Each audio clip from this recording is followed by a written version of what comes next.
다 함께 머리 숙여 기도하겠습니다. 영광의 주님, 오늘도 하나님의 특별한 은혜를 사모하며 말씀으로 기도로 무장하여 나아가기를 구하오니 성령 하나님 우리의 심령 안에 임하시고 만나주시고 말씀하여 주시옵소서. 예수님의 이름으로 간절히 기도하옵나이다. 아멘. 다 함께 28장 찬양을 드립니다.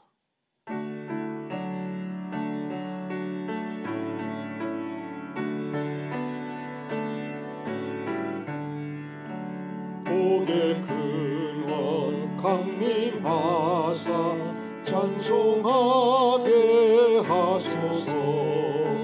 한량없이 자비하신 증량할 길 없도다. 천사들의 찬송가를 내게 가르치소서. 구속하신 그 사랑을 항상 찬송합니다. 주의 크신 도움받아 이때까지 왔으니 이와 같이 전국에도 이르기를 바라네. 하나님의 품을 떠나 죄에 빠진 우리를 예수 구원하시려고 보혈을 여주셨네.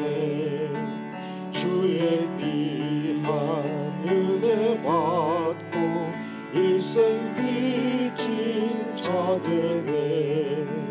주의 은혜 사슬 되사 나를 주께 매소서.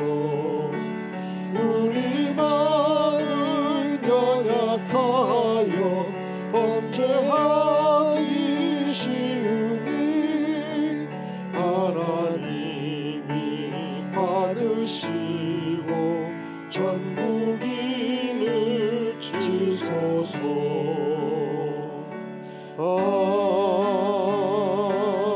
아멘. 하나님의 말씀을 봉독하겠습니다. 로마서 8장 17절로 26절까지의 말씀을 제가 봉독해 드립니다. 신약성경 250쪽 로마서 8장 17절 이하의 말씀을 봉독합니다.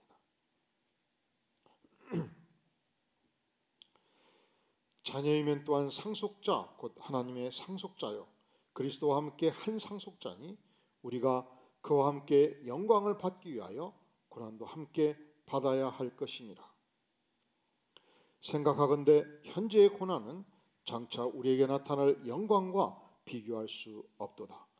피조물이 고대하는 바는 하나님의 아들들이 나타나는 것이니 피조물이 허무한 데 굴복하는 것은 자기 뜻이 아니요 오직 굴복하게 하시는 이로 말미암음이라. 그 바라는 것은 피조물도 썩어짐의 종노릇한 데서 해방되어 하나님의 자녀들의 영광의 자유에 이르는 것이니라.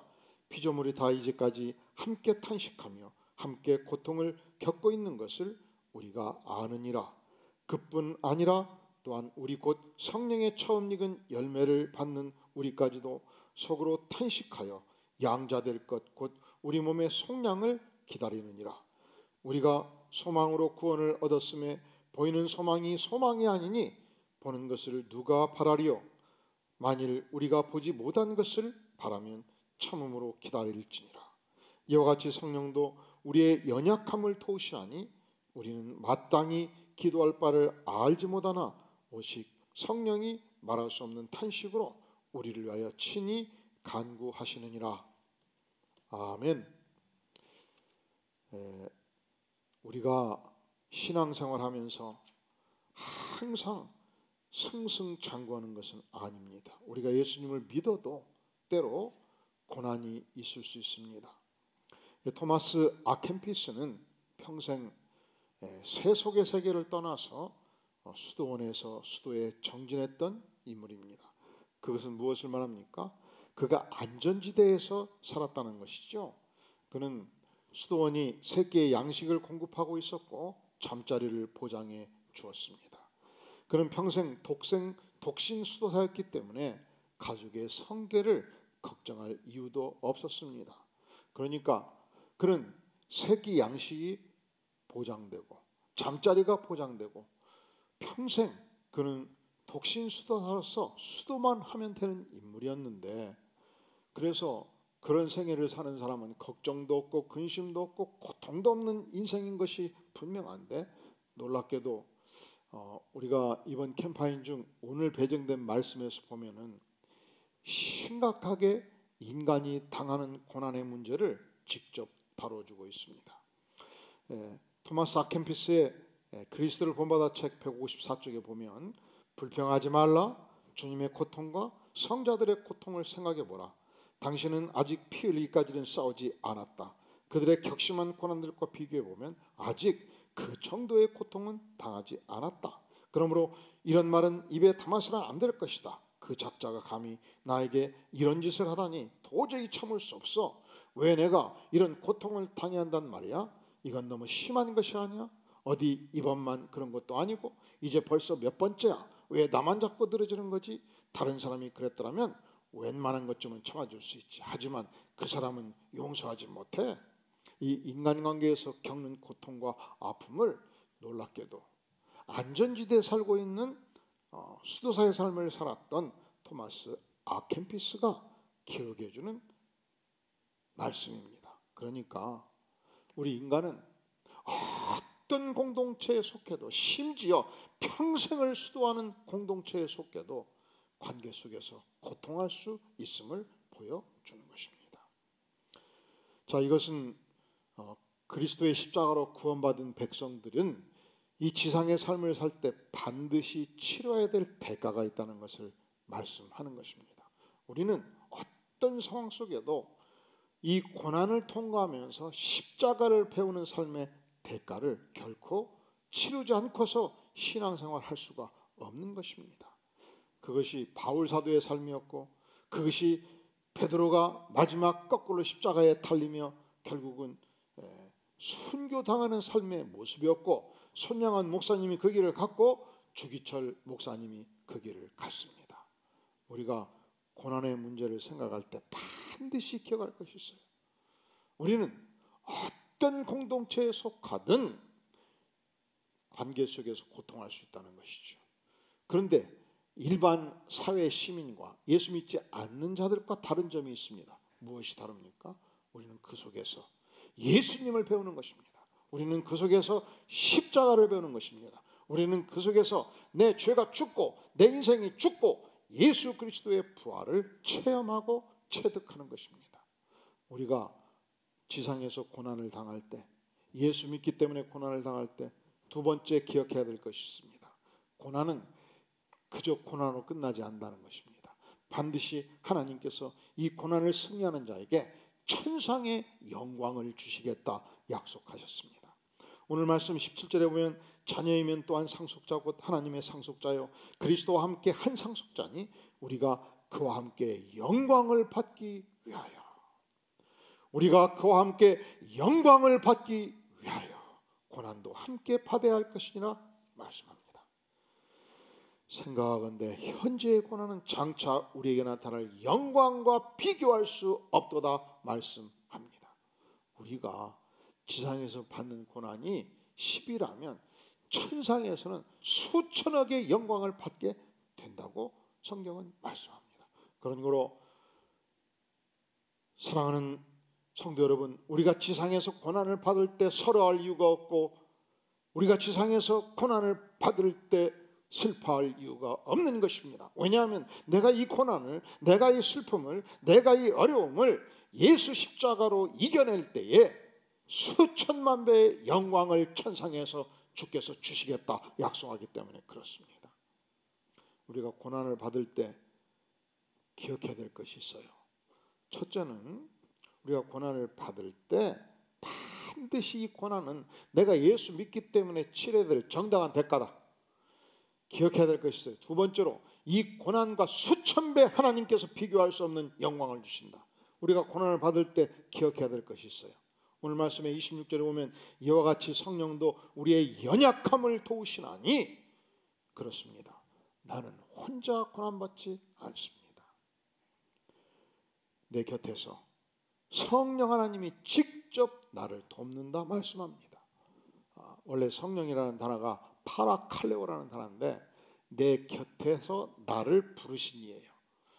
바로 성령은 멀리 계시지 않습니다. 내가 고난을 당하는 그 현장에 있습니다. 그리고 나를 부르시고 나를 돕고 나를 일으켜 세워주시는 분이십니다.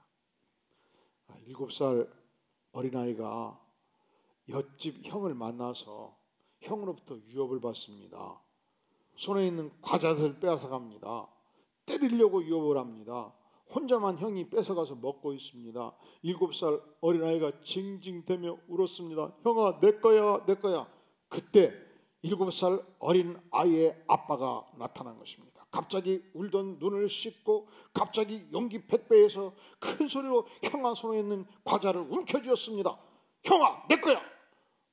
왜 그가 갑자기 용기가 생긴 거죠? 누구를 믿고 용기가 생긴 거죠? 아버지가 나타났지 않습니까? 우리가 고난을 당할 때 슬퍼할 필요가 없고 위축될 필요가 없습니다. 왜냐하면 이와 같이 성령도 우리의 연약함을 도우시라니 우리는 마땅히 기도할 바를 알지 못하나 오직 성령이 말할 수 없는 탄식으로 우리를 위하여 친히 간구하시니라. 그렇습니다. 고난당할 때 성령께서 우리 곁에 계셔서 용기 100배 우리의 손을 붙잡아 주십니다. 성령께서 말할 수 없는 탄식으로 우리를 위하여 친히 기도하시고 일으켜 세워 주십니다. 그렇다면 우리 하나님의 백성들은 오늘도 출근해서 내가 어떤 고난을 당할 때, 오늘도 내가 세상에서 애워쌈을 당할 때, 거꾸리트림을 당할 때 절망할 필요가 없고 실망할 필요가 없고 좌절할 필요가 없는 것입니다. 첫째로 내가 예수를 잘 믿으면 어떤 고난의 대가도 주어질 수 있다. 두 번째, 내가 이 고난의 이 고통을 이겨내면 하나님께서 천상의 수천만 배 영광을 주신다. 이 고난의 현장에서 성령 하나님은 내 심령을 붙잡아 주시고 나를 도우시고 나를 위해서 간구하신다 확신하며 나아감으로 오늘도 승리하는 위대한 백성 될 수 있기를 간절히 바랍니다. 그리스도를 본받아 우리가 지금 중반전을 향해서 가고 있습니다. 벌써 책을 반절을 읽었습니다. 남은 보름간 열심히 참여해서 유종의 미를 거둘 수 있기를 바라고 또 미진한 부분은 계속해서 읽음으로 이 말씀이 평생에 그리스도를 본받는 인격적 삶의 지침이 되는 생명의 말씀이 될 수 있기를 주의 이름으로 축원합니다. 다 함께 머리 숙여 기도할 때 주기도문으로 마치도록 하겠습니다. 하늘에 계신 우리 아버지, 이름이 거룩히 여김을 받으시오며 나라의 임하옵시며 뜻이 하늘에서 이루어진 것 같이 땅에서도 이루어지이다.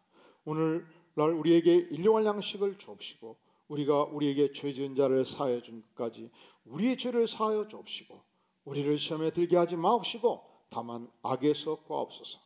대개 나라와 권세와 영광이 아버지께 영원히 싸움나이다. 아멘.